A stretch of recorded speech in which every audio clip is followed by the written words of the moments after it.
Hi everybody, this is Rose of Sharon and I'm back again with another movie review.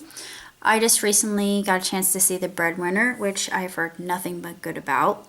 And this particular story takes place in Afghanistan, which is very unusual for us to see, especially in movies. I don't think that there have been many films actually made about Afghanistan. So to see it from that perspective only gives us more depth about the country in and of itself, but still, it doesn't sugarcoat anything.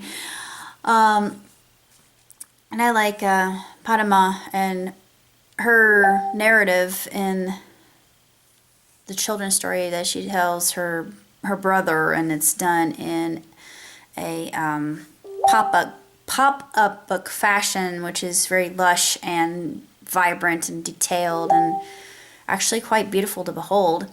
And despite that, despite all the terrible, horrendous, abysmal events happening to her, especially her dad, I won't say what happens to her dad, but it's actually very sad, and what she has to undergo in order to have everything brought right again is quite interesting in and of itself. And you think to yourself, this is what dogma can do to people, and that's why you don't believe every jot and tittle in religious texts, because it separates, it doesn't unite, and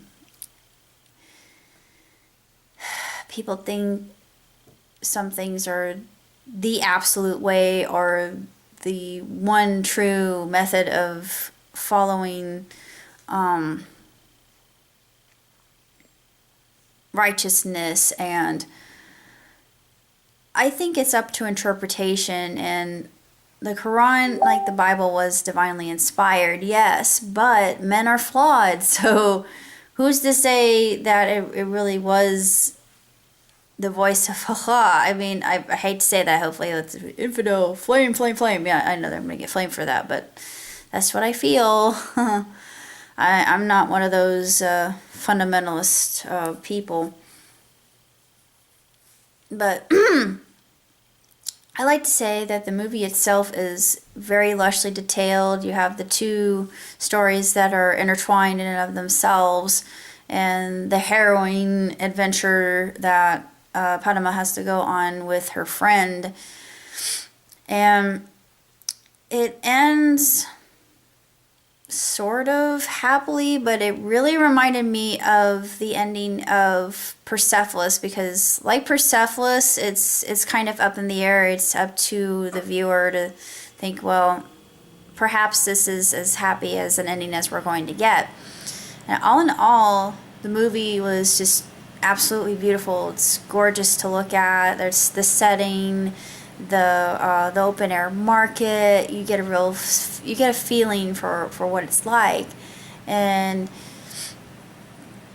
like I said, it's not for the weak of heart, and it can be a little bit depressing at times, so I wouldn't recommend watching it if you already feel bad. So but despite that, I still think that it is an extraordinary film, and I give it 5 stars. I have to, because the music is just unbelievable, and it has that good message of survival, even if the ways of going about that survival are rather unorthodox and rebellious. And just you see how strict this nation really is, or this, I guess it would be a sect of Islam, I suppose, I don't know. But you've got this one character, it actually shows some Taliban life. I thought, ooh, that's interesting.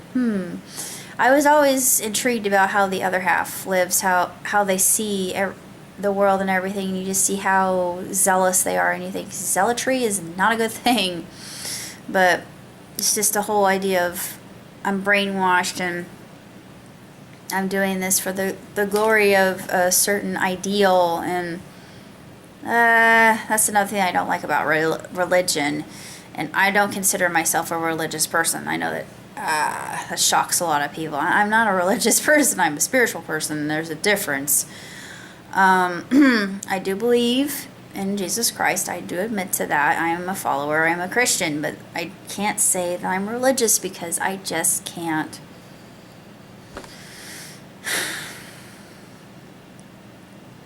I can't agree with a lot of tenets that are in the Bible in and of itself, because I just think that it's not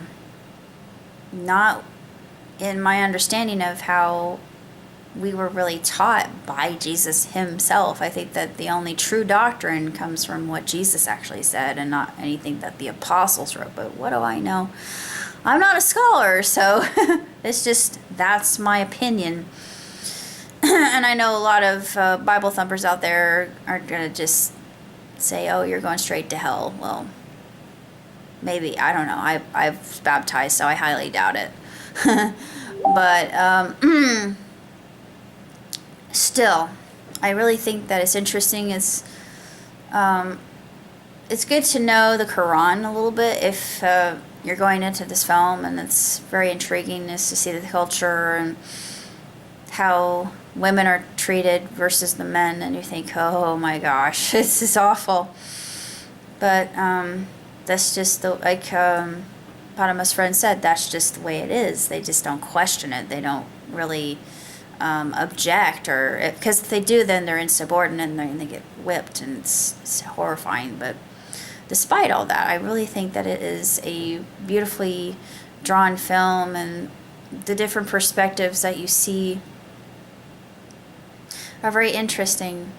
And of course, you learn all about just how dangerous it is there too, with Padma's elder brother Suleiman, and you learn about what happened to him. It's heartbreaking, but despite all that, despite the fact that it is a very gritty, dark film, much like Waltz with Bashir and Persepolis, it has very many similar. I think that there are quite a few similarities between all these films, and just how it's artistically done, and the subject matter depicted. It's war, just like in Bashir, but Bashir is garnered more toward an adult audience, whereas Breadwinner is more for kids. But even though it is a so-called children's film, it's very dark and depressing and realistic. It doesn't sideline itself, but yeah, it does go into the whole fairy tale that Padma tells to her brother to soothe him after something rather awful happens to her mother, and I won't go into that. But still, despite that, it is a really fabulous film, and I can't give it more than I'm giving it. I think it deserves a 2 thumbs up, definitely. I can see why it garnered so many awards and so much respect, and they had true-to-life Arabic people doing voiceovers for these characters, and it has that's why I enjoy it so much. It's so much richer. It's just like with The Prophet, which I absolutely love. The Prophet. The Prophet is one of my favorite animated films, just because it's so pretty, and there's just so much to it. And I'm a big fan of Khalil Gibran, but I won't go into that. But anyway, there's a lot to be said from this film in and of itself, just to show that despite the worst of all things, perseverance is key, and diligence and determination, and just pure grit in the mother's case, even though her children had to remind her, you have to eat something. Everything looks better on a full belly. I thought, wow. I mean, that line in and of itself spoke volumes. Really. I think that's the crux of the entire film, if you think about it, because it's basically about how Padma has to figure out a way to provide for the family, because her brother, well, I'm not going to go into that. That's a spoiler, but anyway. Nonetheless, it is a sensational film that I recommend highly to everyone. I think that everybody should watch it. I believe that people who watch it would be less biased about those that we call our so-called enemies, because they're like us, but they're not living in similar conditions to us. We consider ourselves very fortunate. And then you get a better understanding of walking in their moccasins, so to say. But I have a lot of respect for the Afghani people. I really do. And I don't think, I'm not like other people. I don't think that they're bad. I think that they're good Afghani people. I've never really encountered one, but after seeing this, I think, yeah, they're just like us. They just live a different life, and they live in different means, and it's just much more challenging and more arduous than we could ever possibly imagine. But nonetheless, they put one foot in front of the other and do the best with what they have, and they consider it a blessing. I thought, huh, that's definitely faith and hope, and it's about all I got to say. So, oh yeah, I just finished writing Bluebird. Cyber Idol I finished. I am writing the flip side. Well, I just started writing the flip side. I'm not going to really start penning that yet. I'm going to start writing I Know That You Know, which will be a script, and it's sort of like my African American version, or well, I would say black version. I'm not gonna be politically correct. I'm sorry. My black version of Ghostbusters. Well, kind of Ghostbusters in a way, or Ghost Hunters. He's actually a tarot reader, and he's a life coach. So he does a little bit of everything. He wears many hats. My main character does. And he dispenses wisdom in a very direct and crude way, which will be very funny. I've never really had a character do that before, because I'm not the type to do such in and of myself, but I always wanted a character to do that because I'm not the type that swears. So to have a character swear for me is the best thing ever. I'm going to be writing Spirit Animal, which is about a young woman who has the ability to transform into her totems. She has different totems that she's able to morph into, and she has to keep it a secret till her significant other finds her in mid-transformation. Of course, that changes everything. That's the big crisis moment. Then there's another one called Kitsune, or I'm calling it Foxy Lady. She has this ability to make anybody fall in love with her, and the CIA has their eye on her and her ability to seduce. I think I got that idea from Red Sparrow. And of course, there's another story I'm calling Postmortem, and it's about this young lady named Fantasia, and it's sort of based on experience out of what I know, having become an orphan. Well, orphan being operative term on this plane, and she feels like she has no purpose of living, and that her her whole vocation is basically worthless until, of course, she falls in love. So I'm going to use personal experience from that. But like I said, I have a lot going on, and I am actually going to Israel, so I'm really excited about that, and I will definitely document what I see when I go.